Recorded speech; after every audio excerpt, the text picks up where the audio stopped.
On 29 December 2023, the government of South Africa filed in the registry of the court an application instituting proceedings against the State of Israel. Kuqalile ngalentsasa ukuxhotshelwa kwetyala loMzantsi Afrika ngakuSirayeli kwinkundla yezobulungisa ehlabathi at The Hague.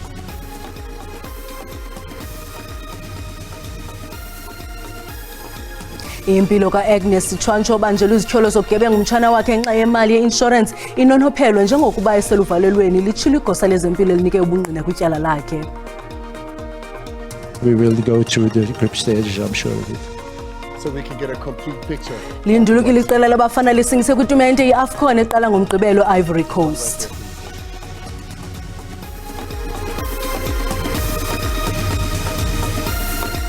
Molweni makhaya samkele nababukeli kwijelo iDTT nanguvimba wangokuhlwanje.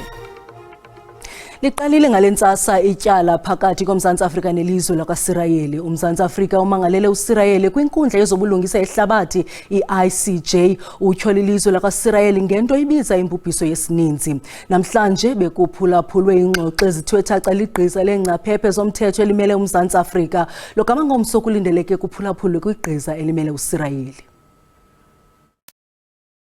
Jaji eyongameleyo kule nkundla iqale ngokondlala intsusa mabandla yelityala.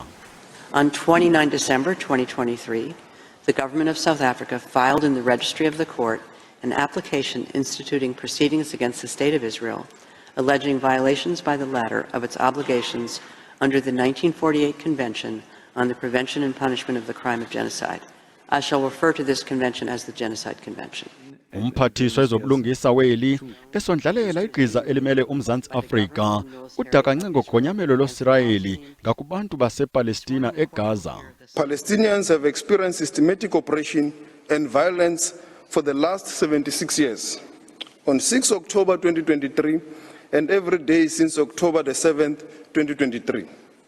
In the Gaza Strip, at least since 2004, Israel continues to exercise control over the airspace, territorial waters, land crossing, water, electricity, and civilian infrastructure.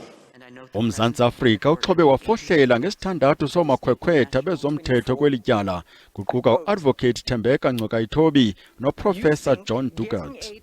South Africa's case will be presented by a team of 6 legal counsels, comprising of Dr. Adila Asim, Mr. Thembeka Ngcokaithobi, Professor John Dugat, Ms. Blim Likron, Mr. Max Dupris, and Professor Vagan Low. On 7 October, in a televised address, Israeli Prime Minister Benjamin Netanyahu declared war on Gaza, and I quote, Israel had started clearing out the communities that have been infiltrated by terrorists. And he warned of an unprecedented price to be paid by the enemy. Ukanti elityala liphulaphulwe phakathi kosuku lwanamhlanje nolwangomso nanjengoko ngomso kulindeleke kwabelana ngeqonga igqiza elimele uSirayeli. Obebhala kwiindaba ze-SABC ndingundimphiwe Gift Nongqotho. The sitting is adjourned. Amalungu eqhiza lezomthetho abasebenzi bezempilo imibutho engenzi inzuzo neempumba zoluntu bahlangene ngaphandle kwenkundla ephakamileyo eNtshona Koloni kusasa nje oku ibikukubonisa inkxaso kwigqiza lezomthetho elikwinkundla yobulungisa ehlabathi at The Hague eNetherlands. Lendibano ebiququzelelwe liphulo iPalestine Solidarity Campaign neminye imibutho engenzi inzuzo ibimfutshane kodwa imiyalezo ibinefuthe abakwicandelo lezomthetho baphume mbombozone ukubonisa inkxaso. What it tells us is that South Africa is committed to the freedom of Palestine, that this fraternity is committed to the freedom of Palestine, and that we hope that everything goes well in The Hague today. Iqaqobane liphuma kwingingqi yamaJuda beliyinxalenye yendibano lisithi kunzima kwingingqi yawo ukuphefumla ngokwenzekayo kodwa iSouth African Jews for Free Palestine ithi ayinakuthula ngelixa ukubulawa kwabantu kusaqhubeka. Does is done in our name. So to have crimes committed in our name, to have children murdered in our name and supposedly on our behalf is offensive, it's upsetting, and it gives us more fuel to try to be as active part of this movement as possible. I-Palestine Solidarity Campaign ithi kubalulekile kuba uluntu lweli lulixhase eliphulo lezomthetho. The first president of this country said, South Africa will never be free until Palestine is free. So it's ordained, it's somehow another day that we have taken this particular case to the ICJ. It is within our particular DNA that we should have done this. Indibano enkulu exhasa ityala lomzantsi Afrika at The Hague kulindeleke ukuba ibanjwe esi-Point kule mpelaveki. Kusenjalo unozakuzaku wasePalestina kweli lomzantsi Afrika uHanan Jarar uthi inyathelo lomzantsi Afrika lokumangalela uSirayeli kwinkundla yezobulungisa yehlabathi libanika ithemba bemi basePalestina. Onozakuzaku abaliqela kunye namalungu ANC badibene kumzi wozakuzo wasePalestina ukweli ePitoli beyokubukela usuku lokuqala lwengxoxo kwityala elisiwe ngumzantsi Afrika kwi-ICJ nanjengoko umzantsi Afrika utyhola uSirayeli ngokutshabalalisa amaPalestina.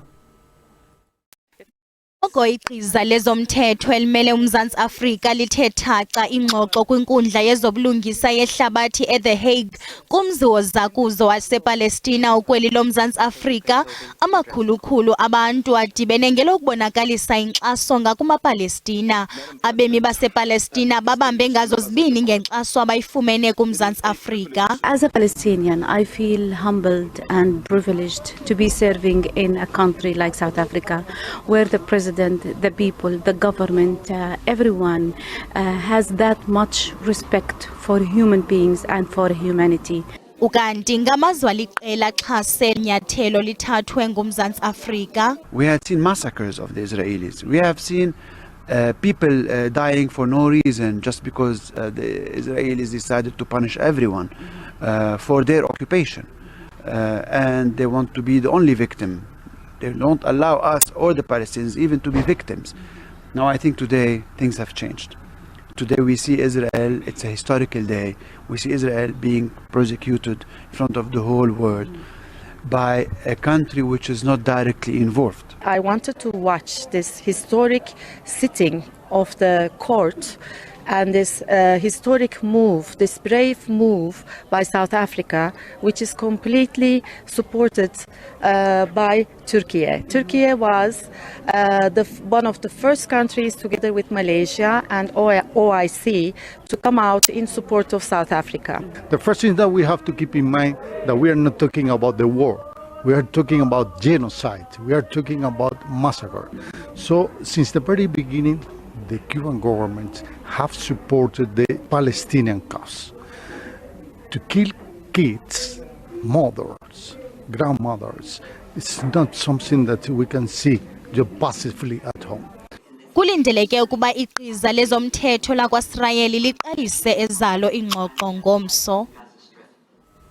Ukanti imanyano yabasebenzi iNUMSA ilinqwenelela impumelelo eliqiza lezomthetho leli kwityala eliphakathi komzantsi Afrika nelizwe lakwaSirayeli. iNUMSA imemelela amalungu ayo kuba alilandele elityala isithi impumelelo yeqiza lezomthetho elimele eli kwelityala yakungena ezimbalini. Imanyano yabasebenzi besinyithi iNUMSA ihambise iminqweno emihle kwiqiza lomzantsi Afrika lezomthetho elilwela ubulungisa kubemi basePalestina. Oku kuza nanjengoko urhulumente womzantsi Afrika umangalele uSirayeli kwinkundla yezobulungisa yehlabathi ICJ ngelimtyhola ngokubulala abemi basePalestina ngenjongo yokubatshabalalisa eGaza. Umzantsi Afrika uthe sisenzo sikaSirayeli zinzame zokutshabalalisa amaPalestina. Oku njengoko uSirayeli eqhushumbise izindlu, amaziko empilo, ityalike, izibhedlele nendawo ekuhlala kuzo imbacu. Uzokuthika ngokuba ngaphaya kwe-30,000 abantu abaphulukene nobomi kule mfazwe kwaye kuqikelelwa ukuba malunga ne-10,000 yabo ngabantwana. Kungoku nje iNUMSA ithi iza kuqhubeka ixhasa uluntu lwasePalestina, ixhase neziphakamiso zamaPalestina.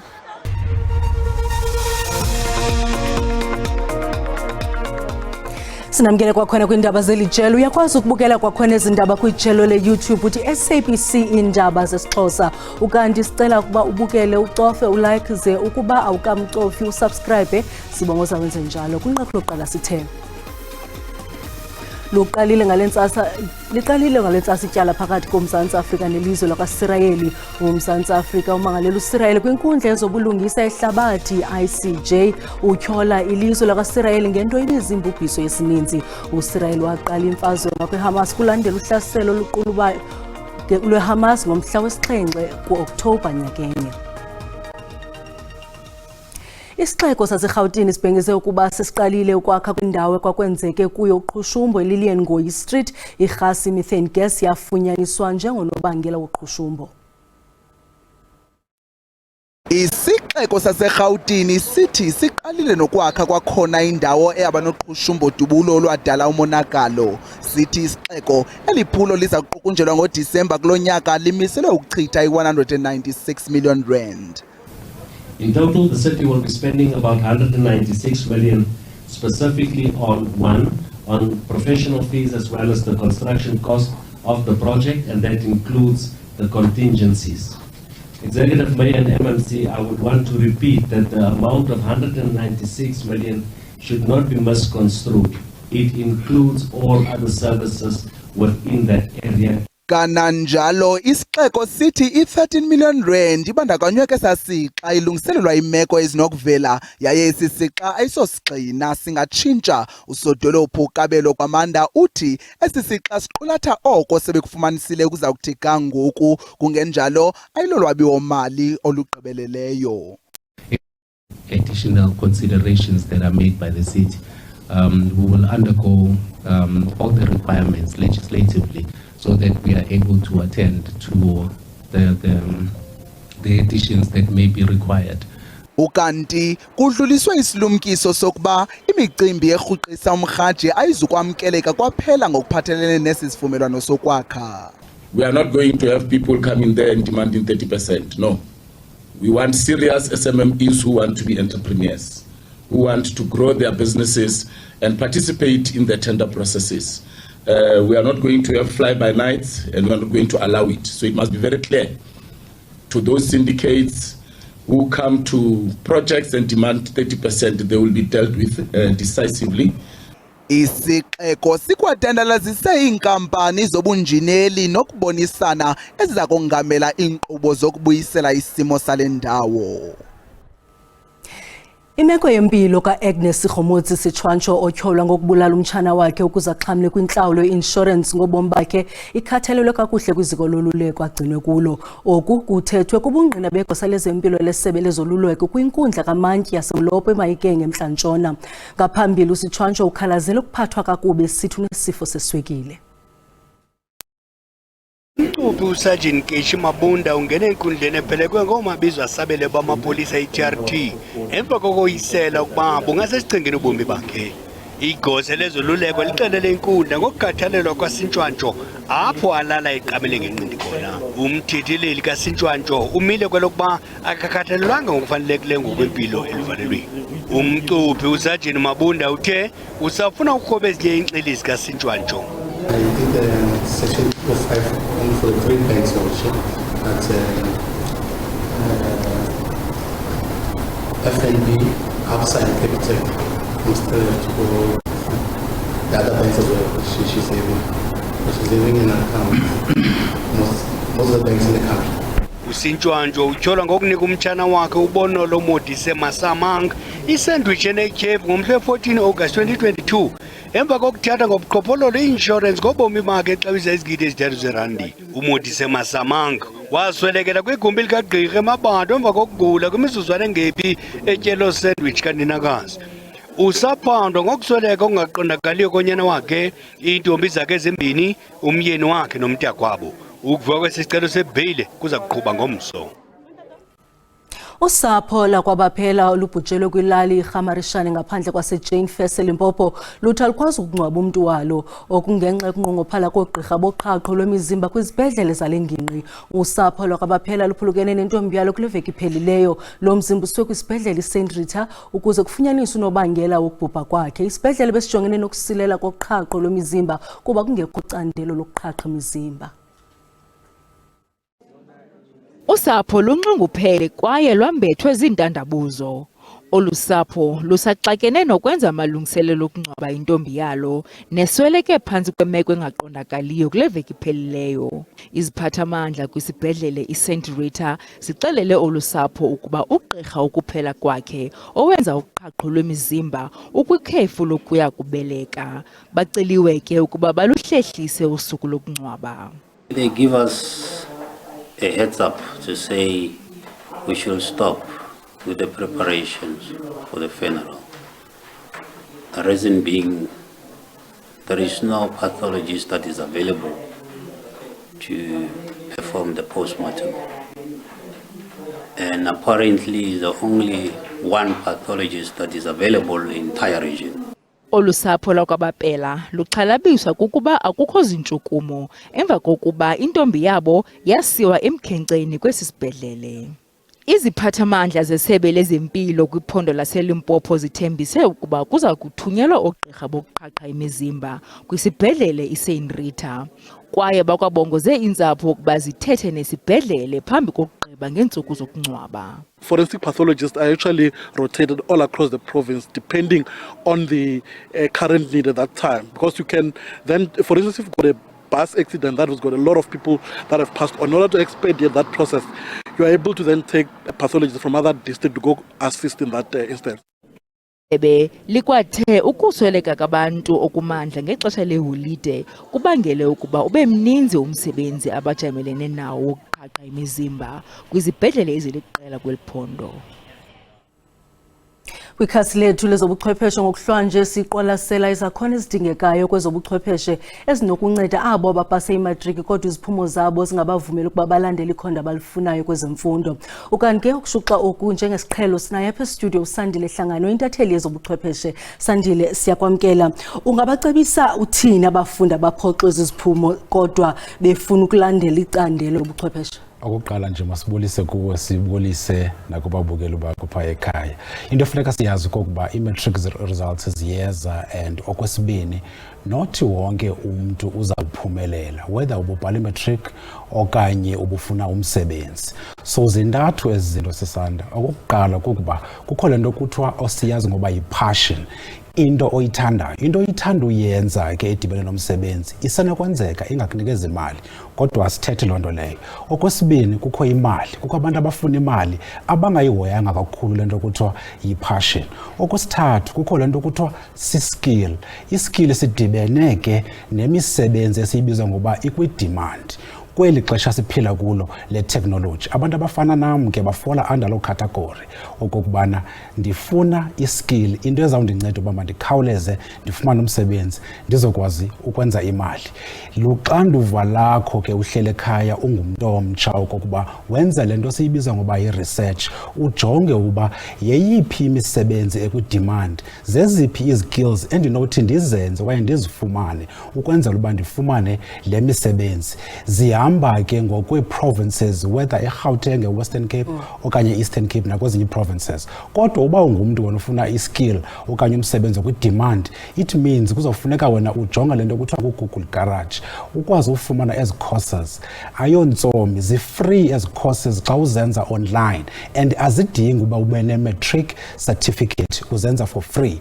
Ziikhosi ke ezikade zazingekho kudala ezifana noba ube ngumntu ekuthiwa uyi-app developer okanye uyi-drone operator okanye uyi-social media manager. Ngamanye amagama umanage i-social media ye-celebrity okanye nawuphi na umntu owaziwayo okanye ikhampani enkulu, bakwazi ukubhatala abo bantu. Zininzi ke ezi skills.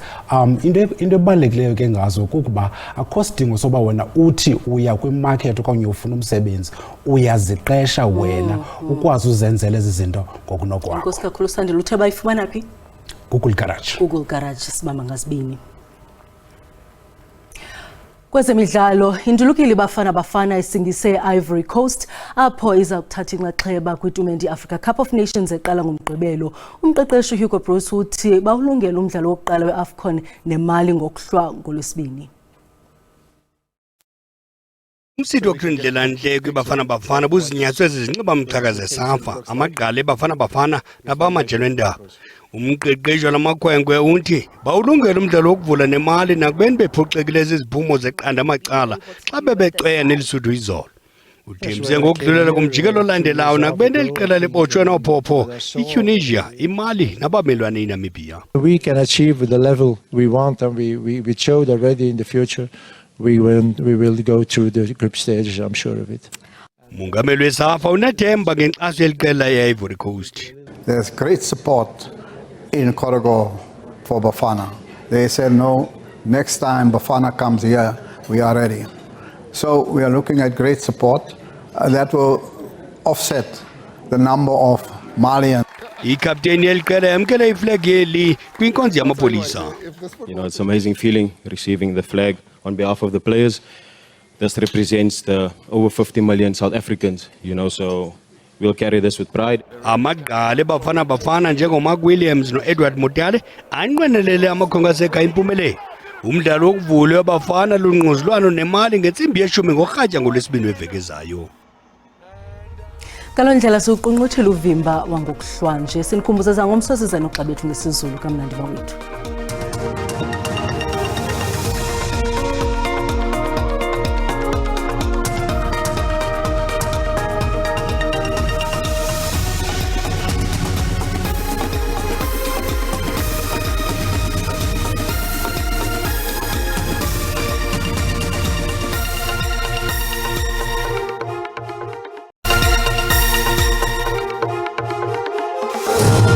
Lonyaka omtsha umakhumalo yabhotisa ephethe ke uqikelelo lwemozulu nolumingo olhlobo thanda bamahle kakhulu amathuba emvula kwimimandla esempuma njengoba sibona de ibe ngu-80% phaya northwest ngokunjalo nakwingxenye yakwelaphondo laseGauteng kwimimandla esentshona sabona into balithahwele ngamafu ubukhulu becala kanti ke liqatsa ubhobhoyi kwiindawo ezigudlunxweme olupha entshona ngomso ke mbukeli lisemathumba-ntaka kwiindawo ezininzi ezisentshona njengoba sibona kodwa ke asekhona la mathuba emvula alindelekileyo 30% phaya empuma koloni ze abe mahle kakhulu phaa KwaZulu Natal ukonyuke eMpumalanga ngokunjalo napha kwelaphondo laseLimpopo kuquka ke naphaya eGauteng kanti ke zikhona nesibhaxu zenkungu uqhube ngononophelo umbukeli phaya empuma koloni ngokunjalo naphaya kwindawo ezifana nako Bloemfontein yabongozwa ke into buqaphele kaloku ezandudumo ezimandla ezilindelekileyo qala phaya empuma koloni kwenyukela phaya eFreystata Northwest kwiphondo laseGauteng kanti ke ezandudumo zisalindelekile nangomso umbukeli phaya kwelaphondo lase-Northwest ukonyukela eLimpopo eGauteng ngokunjalo naphaya eMpumalanga amaqondo wona ukutshisa asibonisa into banoko kuthande ukufudumala kwendawo ezininzi zelizwe amaqondo abetha phaya ko-18 koGeorge Riversdale ngokunjalo nasevostile